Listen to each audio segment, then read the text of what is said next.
nous avons plus à faire au niveau du secteur agricole. Nous avons plus à donner dans ce secteur-là que si nous tous, nous décidons de nous mettre sur un point commun.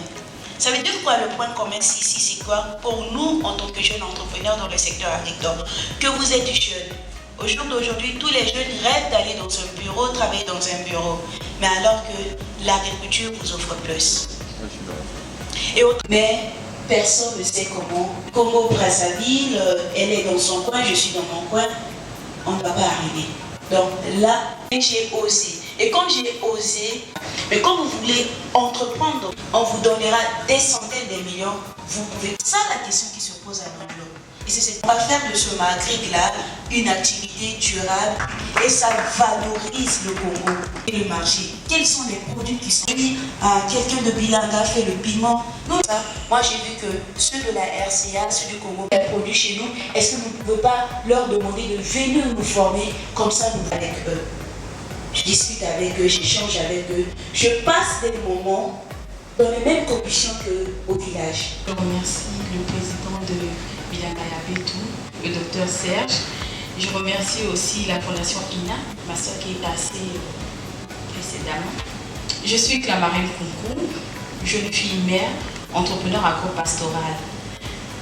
Je me suis lancée dans l'agriculture après avoir erré le chômage puisque j'ai un master en géologie, mais j'ai toujours été passionnée par l'agriculture. Ensuite, l'idée m'est venue, ensemble c'est toujours bon, au lieu de continuer seul, vu les exploits, j'ai créé une coopérative. Et la coopérative, à ce jour, nous sommes au nombre de 8. Nous sommes 8 jeunes femmes entre 28 et 32 ans. Nous faisons de la production et de la transformation agro-pastorale. Le consommant congolais à Pointe-Noire ici, je ne sais pas si vous avez le temps de vous faire une idée. Jean-Paul Inongangos. Je viens là-bas, je travaille à KCC, c'est une entreprise minière. Et là, je suis agent au développement communautaire, c'est-à-dire c'est un département qui s'occupe de l'accompagnement des communautés qui ont des idées, des projets en agriculture, en élevage et aussi des métiers différents. Très bien. D'abord, je commence par expliquer pourquoi nous sommes venus. Nous avons aussi la tradition d'organiser des pareilles rencontres par an. Nous mettons ensemble toutes les associations, ensemble avec notre entreprise Montangana Eli, toutes les associations, et nous faisons un endroit tel que vous l'avez fait ici. Et ils ont l'occasion d'exposer leurs produits, les produits de leurs champs. Et ça fait quand même synergie et ça attire l'attention de tout le monde, tel que la communauté de Comésie. Si cela n'est pas organisé, on dit comment est-ce qu'on n'avait pas fait? Est-ce que ça ne va pas se faire, tout ça? Et nous avons créé cette culture. Maintenant, nous nous sommes dit, comme Bilanga tout était organisé, que nous puissions venir voir aussi ce qui se passe. Mais je suis venu, nous sommes venus, nous avons vu, nous avons été plus que merveilleux. Je suis le directeur général de la société Cotec. Cotec, c'est une société de droit congolais, mais elle est une filiale de la société TETA. La société TETA est dans 6 pays à travers le monde. Nous nous sommes intéressés à participer au Maghreb parce que nous savons que les agriculteurs ont besoin des Cotec. Vous allez me demander comment. Je vais vous dire en quelques mots. Nous avons plusieurs systèmes que nous offrons à nos clients. Nous avons un système que nous appelons Molandi. Donc en lingala, Kolanda. Sur le matériel, c'est écrit Molandi. Parce que ce sont nos matériels. Alors nous les plaçons dans les véhicules, dans les motos. Et pour tous les agriculteurs qui ont leurs produits, ça leur permet de suivre la livraison à leurs clients. Et ça vous facilite la tâche parce que comme agriculteurs, nous avons des produits qui sont périssables. Si vous avez le contrôle sur vos produits, si vous avez le contrôle sur le chauffeur, vous savez intervenir et même prévenir votre client. À Kinshasa, c'est vrai, il y a des embouteillages, mais il y a aussi des chauffeurs malhonnêtes. Vous lui dites, va à tel endroit, au lieu d'aller directement, lui fait un tour ailleurs. Mais si vous avez le contrôle sur votre engin, vous savez lui dire, mais vous faites quoi là-bas? Et là, votre client sera satisfait. Cotec exerce principalement à Kinshasa ou aussi ailleurs en RDC? Nous serons dans notre province. Très bien. Merci beaucoup, marché agricole, depuis le début jusqu'à aujourd'hui. Bonsoir, comment vous appelez, monsieur? Le groupe Novoalliance est présent presque dans 26 pays de la sous-région. On est aussi aux États-Unis, aussi en France, parce qu'on est presque dans plusieurs pays. Très bien. Et que fait Agricem, pour ceux qui ne savent pas? Agricem vend des semences maraîchères adaptées aux tropiques. Parce que nous, notre créneau est quoi? La graine est adaptée à la zone, s'il est trouvé dans la zone. Par exemple, ce qui se passe la plupart du temps, c'est quoi? Vous voyez des semenciers qui vont importer de la semence ici en RDC ou en Afrique. La plupart du temps, c'est des graines trouvées en Europe. Maintenant, s'ils veulent mettre ça dans nos terres, parfois ils ont des problèmes. Parce que la graine n'est pas trouvée en Afrique. Alors que nous, on a des stations de recherche qui sont présentes dans différentes conditions pédoclimatiques. Par exemple, au Cameroun, on a une station de recherche qui est là-bas. Au Sénégal, on a. Dans plusieurs pays, dans plusieurs conditions pédoclimatiques, le groupe dispose des stations de recherche. Ce qui fait que la recherche, la plupart des graines qu'on vend, la recherche est faite en Afrique. On vend des variétés hybrides. Ça veut dire que c'est des croisements naturels qui se font, sur lesquels on sort des produits qui sont adaptés au pays. Maintenant, ce qu'on fait, c'est quoi? Si la graine est trouvée, maintenant, pour faire entrer la graine dans la gamme, on est obligé d'utiliser des ingénieurs de développement. Qu'on appelle, comme ici, on a le coordinateur de développement, Félix, qui est là, qui coordonne l'activité de développement. Bonsoir. C'est Félix Ilonga, c'est un Congolais. Moi, je suis Sénégalais. Enchanté. Maintenant, ce qu'on fait, c'est quoi? La graine peut être, par exemple, adaptée à la zone. On le met dans la gamme. On donne l'échantillon au producteur. Le producteur peut semer, ça donne bien. La récolte est bonne, mais ce n'est pas apprécié. Ça arrive. Les œufs par quinoa tous les jours. Et on s'est rendu compte de la grande difficulté, d'où opposé à nous par la concurrence des œufs qui étaient importés. Nous avons réfléchi plusieurs fois et nous nous sommes dit que faire. Compte tenu des contraintes locales et des résistances sur le terrain, nous nous sommes dit de faire d'une pierre deux coups. Nous avons décidé de travailler avec une souche locale, plus adaptée aux conditions locales, qui s'appelle Sasso. C'est une souche qui vous permet de produire de la viande et des œufs. Ça résout le problème que monsieur de KCC a essayé d'aborder, appuyer les communautés. Nous, on œuvre pour le développement des communautés rurales. C'est par ça que l'on compte construire et développer le secteur avicole. Parce que les contraintes touchent les petits éleveurs qui sont la plaque tournante du secteur avicole. Pas seulement dans la production de poussins, nous sommes aussi dans l'accompagnement et dans la formation. Nous voulons que les gens réussissent. Nous allons passer à DHL. Faisons aussi du jus et transformant de piment, basilic. Il y a une gamme des produits que nous faisons. D'accord. Alors, quelle est la vision de Makadit? Parce que vous avez certainement un objectif fort qui vous a poussé à créer Makadit. C'est lequel? Ok, pour la petite histoire, moi j'ai fait commercial, je suis économiste. J'ai travaillé pendant plus de 20 ans quand même. L'agriculture pour moi, c'est une passion. Alors on a commencé, mon mari et moi en 2007 avec 1 hectare. Parce qu'il y a ses grands-parents qui ont des terres au plateau de Batéké. On s'est dit qu'on commence quand même par passion. On a commencé avec 1 hectare et puis on a pris goût. Et voilà, on a des terres au plateau. Et on donnait toujours aux gens pour superviser. Mais après, on ne se retrouvait pas parce que, comme on est dans les tous agriculteurs, on sait que le sol ne ment pas. La terre ne ment pas. Quand tu produis bien, tu suis toutes les démarches, vous avez des bons produits. Et après la Covid, on s'était dit, donc j'abandonne la vision de Makadit. Et nous en profitons pour... Moi, je suis au plateau de Bateke, mais il y a un marage. On ne peut pas seulement s'arrêter au foufou, il y a la farine planifiable qu'on peut faire. Vision environnement, comme Madame venait de citer, et en cible, c'est vie. Donc tout ce que nous faisons, nous le faisons dans un environnement bien défini. Et parce que ces vies en cycle, c'est pour assurer la qualité de la vie. Et nous évoluons dans l'agriculture, dans la pisciculture, et pas n'importe quelle agriculture, c'est l'agroécologie. Parce que nous devons certainement nous rendre compte que nous sommes les résultats de ce que nous consommons.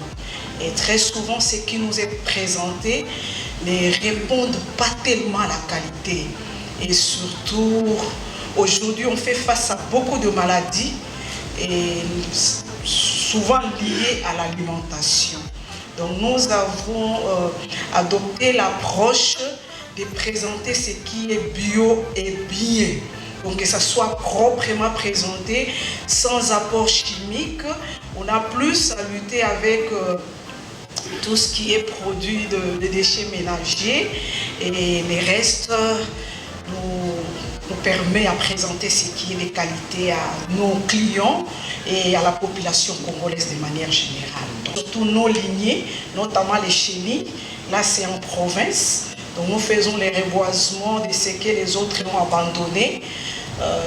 Il y a maintenant là, avec la problématique de l'énergie, les gens coupent les bois, on s'empresse plus à voir les charbons là, avec les... Parce qu'on a les meilleures lois de la République, mais ils souffrent d'application. Maintenant, qu'est-ce qu'il faut faire? Donc, il faut maintenant s'appuyer avec les coopératives existantes déjà, et dans l'idée d'en créer d'autres, pour créer déjà cette synergie entre la coordination, parce que la coordination, je ne me permettrai pas de dire que c'est politique, mais c'est juste une cellule pour permettre à ce que les agriculteurs, les éleveurs, les pêcheurs aient d'abord un statut. Parce que toutes ces personnes souffrent de manque de statut. On ne sait pas dans quelle catégorie les classifier. Donc, en créant cette structure, ce serait vraiment les remettre d'abord dans leurs droits, et pour vraiment permettre à ce que l'action de l'entrepreneuriat, l'action du travail de la terre, de la pêche, de l'élevage, puisse être plus efficace. Très bien, merci beaucoup.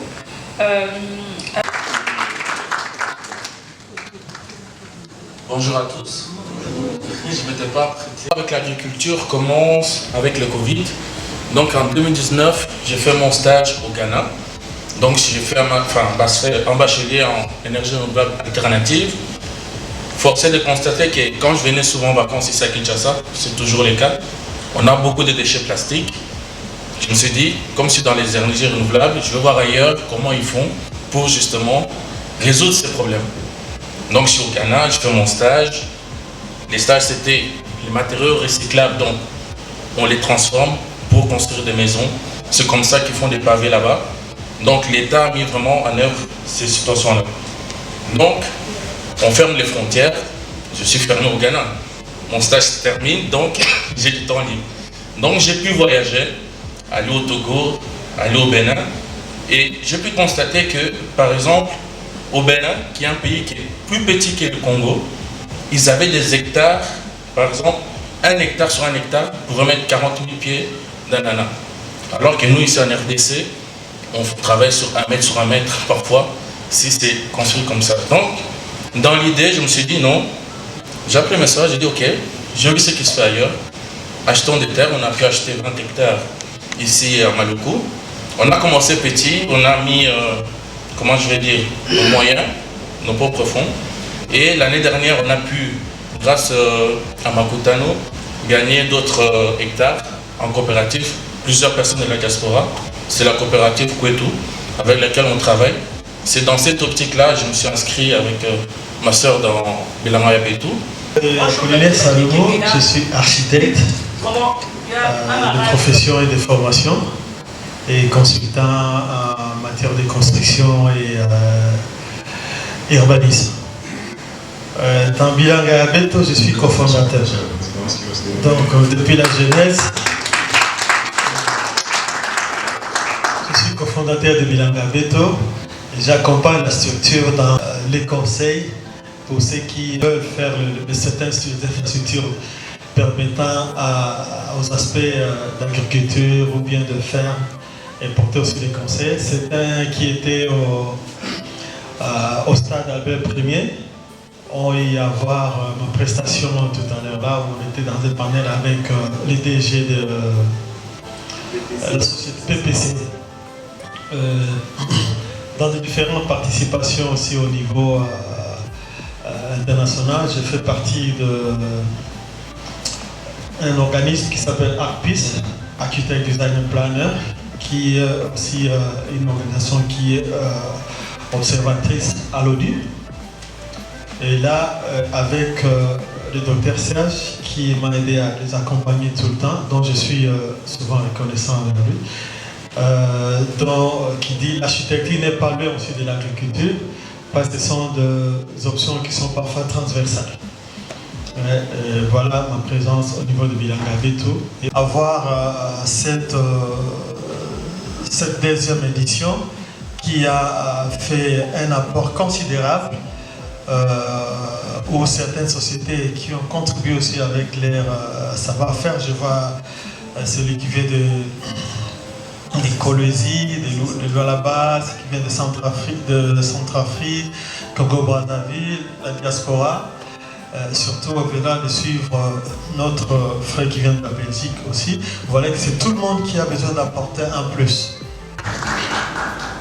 Alors, c'est au tour de M. Thibaudet, Maître Thibaudet. Pour les questions juridiques, parce que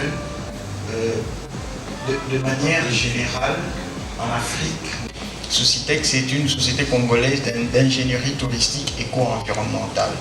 C'est-à-dire qu'aujourd'hui, nous passons pour sensibiliser les membres aux nouvelles recompositions.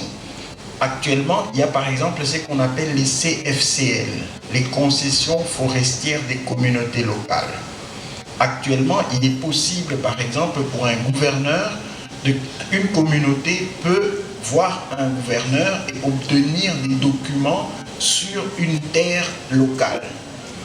Et le challenge aujourd'hui, nous voulons, je voudrais profiter de ce micro pour motiver les entrepreneurs agricoles, pour dire que les CFCL sont déjà un terreau, sont un espace que nous pouvons accompagner, parce qu'aujourd'hui on veut avoir des entreprises avec les communautés locales.